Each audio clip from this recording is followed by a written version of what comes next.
It's a quick, fast way for kids to build their number fluidity when it comes to their times tables. It's also really great for differentiation because you can have some kids working on 2s, some kids working on 5s. They don't have to be all working on exactly the same game. They can be working on the fact that they're working on and just meeting the needs that they have. Kids love this game. We've had so much amazing feedback from teachers about that game as well.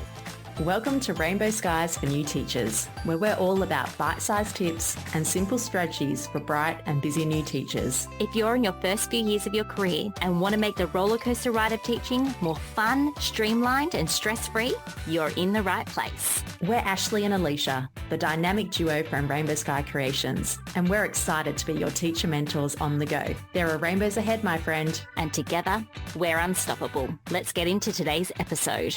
Rainbow Sky Creations acknowledges the traditional owners of the land we have recorded this podcast on, the Dharawal and Whadjuk Noongar people. We pay our respects to their elders past and present and extend that respect to all Aboriginal and Torres Strait Islander cultures. Well, hello. You are listening to Rainbow Skies for New Teachers. Thanks so much for choosing to listen to this episode. It's one that you're going to love because we're going to be talking all about different ways to get our students engaged and into learning their times tables, their multiplication facts. But before we get into the nitty gritty, Alicia, we're talking all about games. Did you have a favorite game as a kid? I did. I had many favourite games. I am a board game player to this day still. Like my husband and I have a bit of an extensive collection. But as a kid, I remember Mum found at the op shop Hungry Hippos. Oh, and I love this game. But I remember like all the balls were missing. So we just got marbles. Hello, kids of the 80s. And the first time we played this game, we played for so long, I got blisters on my hands. That's how much I love this game. So yeah, look, Hungry Hippos for the win. It is a good game. I must admit, my kids love playing with it. I've got primary aged kids. It's a really noisy game. It is. Whack those hippos so much to try and eat the marbles. But yeah, it is a fun game. We're actually going to talk about a few different childhood games that we can change up to make them good for learning during this episode. So that's why I asked you that question. Yeah, it's a good one. And if there are any great board game players out there who love playing board games, one that we love is Pandemic. It's a collaborative board game. And probably nowadays I get a few collaborative board games with my kids. And if you want to know more about board games we love to use, we can chat your ear off about that or put a blog post together later on down the track. Next time we're together, Alicia, can you teach me how to play that game? Yeah, I'll bring Pandemic over for sure. It works out really well with coming out of an actual pandemic. It's a fun one. See, for those of you who don't know, I live in Sydney, Australia, so on the East Coast, and Alicia lives on the absolute furthest point away from me, over in Perth on the West Coast. So we do this virtually, this podcast and everything Rainbow Sky. Yeah, it's a fun little setup we've got over here. It sure is. Okay, well, let's start talking about multiplication games and activities to get our kids fluent, because I don't know about you, but the years that I've taught grades 3 and 4, this has always been a sticky point. Yeah, for sure. And any way that you can make it tactile, that repetition element, the students are going to get the practice for them to consolidate that learning and make those connections with the patterns. The multiplication is all about the patterns. Maths is about the patterns. We love the patterns. We're going to give you a bunch of different games and activities you can use throughout the year so the kids don't get bored. And look, in all honesty, you don't get bored. Yeah, I know. As a teacher, sometimes you want to mix it up, even though the kids love playing a particular game. The kids love repetition, but it is important to mix it up. And getting that times table fluency element is so critical in helping our kids, especially in that middle primary, develop their numeracy skills, because not only does it build their confidence, but it's also going to create competent mathematicians with lots of the other things that they need that knowledge for. So I know it's frustrating when your kids don't know their times tables. We would say choose one, work on it, then choose another one. And the wonderful thing about multiplication facts and times tables is that there's so many that you can have different kids working on different ones at the same time. If you've got a child that's really competent, they're working on their 9 times tables, and then you have another child that's still on their 2s, you can have them doing that all at the same time using some of these activities that we're going to talk to you about today. So hello, easy differentiation. Yeah, for sure. So the first one I'm going to dive into is building blocks. This is one that does involve a little bit of prep, but once you kind of set it up, you can put it in a box, shelve it away for the term, and the kids pull it out when they need it. So it's as simple as you could print out, or we like to do stickers because you can just stick them onto the block, and you could even group them. Maybe you just want to do your 2s, your 4s, your 8 times table. So all the kids have to do is double to practice it. And you just do one block that has the multiplication and another block has the answer. And then the kids have to go through and they have to build their little blocks together to find their pairs. And then you could have it where they might start to go, oh, I'm going to find ones that are grouped together, or ones that have a similar pattern or a same answer, like 2 times 4, or here's me trying to do my times tables, Well, 8 times 1. You know what I mean? Or for example, 6 times 2 and 3 times 4 both equal 12. So you might have the 12 block and then those 2 algorithms underneath. I did this with a year 5 class once because they really needed to work on their fluency. And instead of setting the blocks up myself, I asked them to create the algorithms and create the answers on little slips of paper. And then we got them to blue tack them onto the blocks. And they became then our tool to use them. So they were creating the learning tool as we went. So there is a photo of that on our blog. If you kind of a bit confused about how we explained it, that will be linked in the show notes. But building blocks to really build that fluency is hands-on, it's tactile. So it's really good for that. And then it's also teaching kids about connections and those patterns, like what Alicia was saying at the very beginning. Yeah, love them patterns.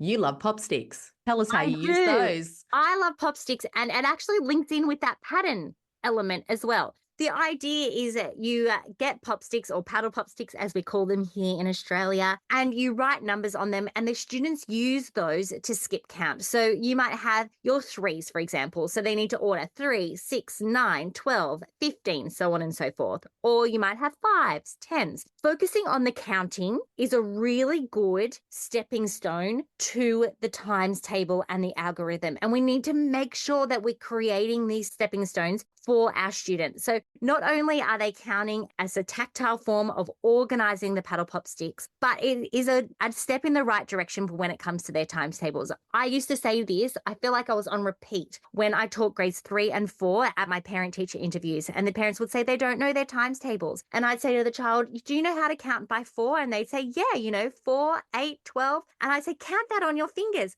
4 times 3, 12. Just basically my idea is making that connection between skip counting, which we start at a very early age. And the reason we start that in grade 1 and grade 2 is so they have those stepping stones and the next step ready to go to the more abstract, which is the multiplication algorithm. I love this activity because it gets them as well practicing going backwards, which the kids are terrible at. Not terrible, but it's a weak point. So use them to be going forwards, going backwards. And then you can open end and kids might go, oh, I'm going to make my own pattern and see how it increases. And sometimes the kids might do going up by 5, going up by 4 and having a pattern. You're incorporating not just multiplication, but that manipulation of numbers and that confidence of numbers. Now, the third one is something we talk an awful lot about, so much so we've done a whole podcast episode, number 33. We're just going to touch the surface. So if you're loving this discussion, go listen to episode 33 where we talk all about multiplication with Unocards. We love the Uno card, and we love the Uno card because they're colourful, the packs are large, they just have the number on it, so it's really good for our neurodiverse learners. There's not too much on there to get distracted with, and it has a 0 placeholder, which is also amazing. We're all about Uno cards. Go and listen to that other episode if you want to learn a little bit more about how you could use those in your different maths groups for different learners in different age groups. But as far as multiplication goes, they are really great to create different algorithms for students to solve. So we like to give our students a hundreds chart, and then they use the Unicards to flip over to, times them together, and then find the answer on the hundreds chart. And if you've got kids who are still at the concrete phase, you've got that counters, you've got those manipulatives where they're making the arrays, they're making the groups of. Today, we're going to link in a free game that you can download. We're going to talk more about that, but your Unicards are the perfect way to use these games. Like maybe just put the playing cards aside, and if you've got a pack of Unicards even floating around at home, bring them in and just see the transformation that happens with your kids' engagement with those types of cards. Yeah, kids are just really drawn to them, aren't they? Got to be the colourfulness of them. Yes. And that's another childhood game that is the best game ever, The best. I know. We play it constantly in this house. I love it. And we can fight over rules and the +4s and the +2s and how that works. But at the end of the day, we all have fun. We do. Okay, so if you want more about cards, go and listen to our episode about cards. Let's move on to a strategy or an activity that we would not normally do in the upper grades or middle primary, but No. we're going to suggest that you give it a try, and that is getting out the coloured rice. Kids love interactive activities. This one is you get the coloured rice, you hide magnetic numbers inside your coloured rice, and then get kids to pull out the numbers and multiply them together. Now, this is just another way of providing algorithms that are just randomly chosen and random number generators. But the simplicity of this activity, the idea that it's so different, is what makes it a winner. Yeah, and if you've got like a matching card game, you could do the same. Now, you might go, Ashley and Alicia, I ain't got no time to make coloured rice. And I hear you. So you know what you could do? We actually love these in our house. I've got toddlers, so we do lots of sensory play. If you buy bags of beans, like even just black beans, kidney beans, they are Lentils, red lentils. Red lentils, like you can do split peas, you can do the yellow split peas, any of those. But the beans in particular, if you just get a bunch of beans or the bolotti beans, they are so soft. I don't know, like I just put my hand in it and I'm feeling like the calmness of the world is just coming about. And my kids love it. And I reckon I would do it now with my middle to upper primary just to give them that sensory. Because oh my God, if I need it, those kids need it too. They'll benefit from it. And the kids who don't want to do it, they won't do it. They'll kind of go, nah, not for me, miss. But I bet you've got a handful of kids, if not more, who'll be like, yeah, I love this activity. All right, we need to put a list of those beans in the show notes, Alicia, so people can remember what they are. Yes. And do you know what? Then you're like, but what do I do with the beans after? Just in the last episode, we were talking about reconnecting passion. You want to do a little science STEM thing, get the beans that are not being used, and the kids grow beans and you watch how the beans grow and they write a bean book and it becomes a discussion point in spring or whatever it might be. There are ways you can repurpose these later on. We will link that in the show notes. If you put the beans in a tub with a lid on them, do they survive for a long time? Oh, yeah. We've got some that have lasted from last winter to this winter. They last forever. There you go. And they're cheap. The coloured rice that is in the photo on our blog, I made 9 years ago when my first child was a baby.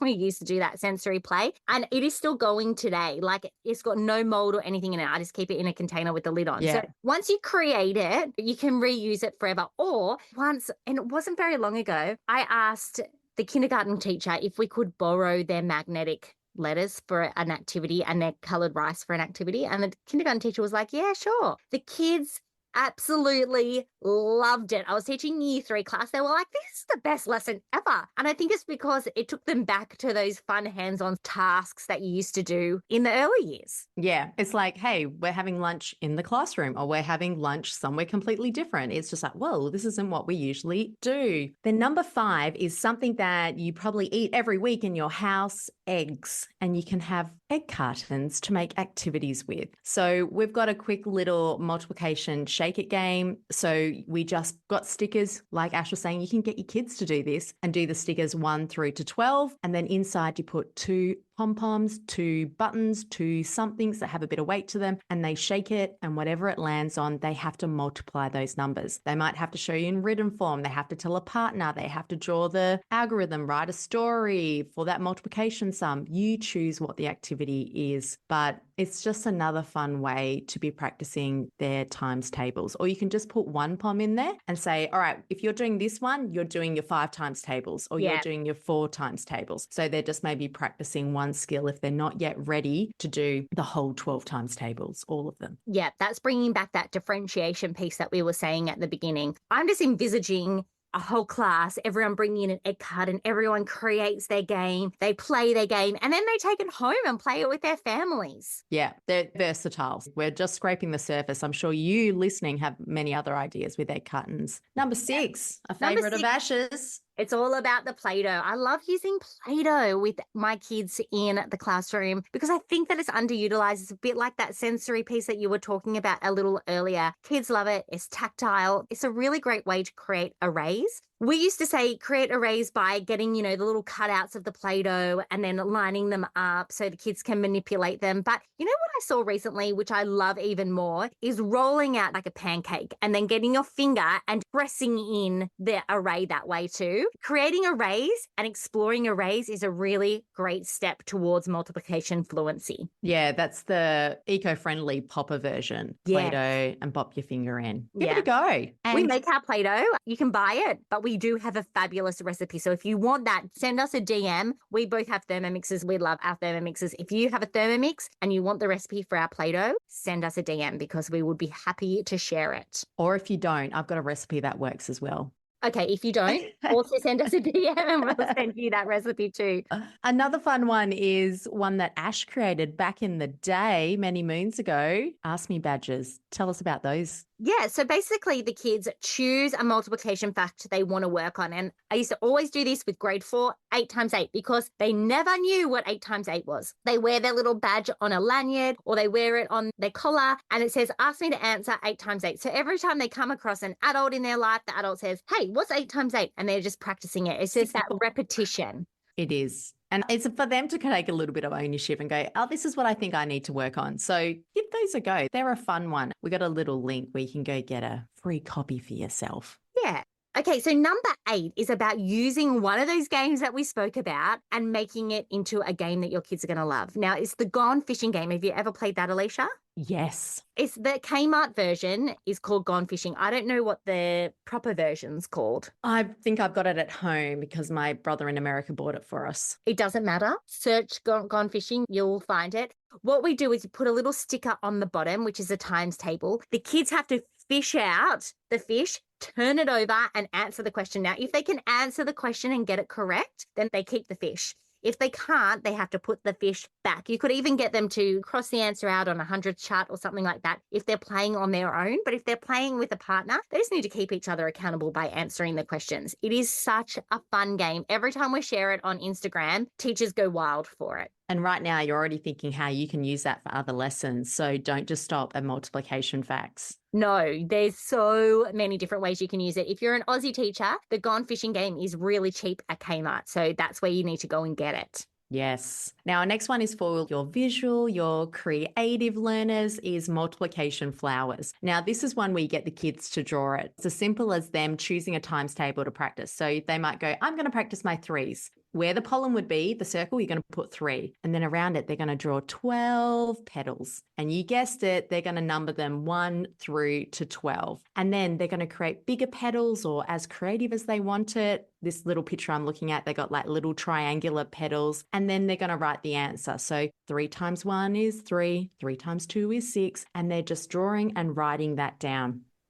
Let those kids who are a bit creative try this one. Yeah, brilliant for the visual learner, but also brilliant to focus on those patterns that we were saying at the very beginning. Writing those answers really is focusing on those patterns. Yeah, because I'm thinking how you could then layer it on top of it and put another number like on top and say you did the 3s, like what happens when you do the 6s? Anyway, now we're off. This is what happens. We go on a tangent. So give that a go. See what your class comes up with. Now we've got one more activity and then we've got a bonus for a freebie. So stick around. The next one is repurposing another game. And we've got a whole blog post about repurposing games. So we'll make sure that we link that one in the show notes if you're loving these game ideas. But this one is the Guess Who board. So instead of playing Guess Who, you put different numbers, answers of your multiplication, and then the kids pull up cards that says, do you have, and then it has a multiplication algorithm. So do you have 2 times 4? The person that's opposite them looks at their board. If they've got the answer 2 times 4, 8, they put that down. And the idea is the first person that puts all of their pieces down is the winner. Now, some people do get confused when we share this idea because they say, it's not like Guess Who. No, it's not. It's not Guess Who. You're not guessing a number. You're playing a game using the Guess Who board, which is a lot of fun. And it really is important that kids know their facts in order to play this game. Because if they don't know what 2 times 4 is, they're not going to be able to find that answer on their board. Yeah, this is an example of using a game not for its intended use or previous rules. So no, it's a very fun game and the kids love it, and I guarantee when you make it or get the kids to help you make it, it's going to be one that they're going to play with all year round. Yeah, we've teachified it. I will link that in the show notes too. So if you are thinking, oh, I want to see that game, that Guess Who game, or we've got printables that you can just print out ready to use so you don't have to do any of the hard thinking yourself, go to the show notes and check that out. Now, the final idea we have got is a freebie, and this is a must-have freebie in your classroom if you are teaching multiplication. Correct. It is our flip it multiplication games. And we touched base on it. We talked about cards, but it's a really fun game. And we'll give you the 2, 5, and 10 times tables that you can have straight away in your classroom to play. And it's as simple as that we have on one side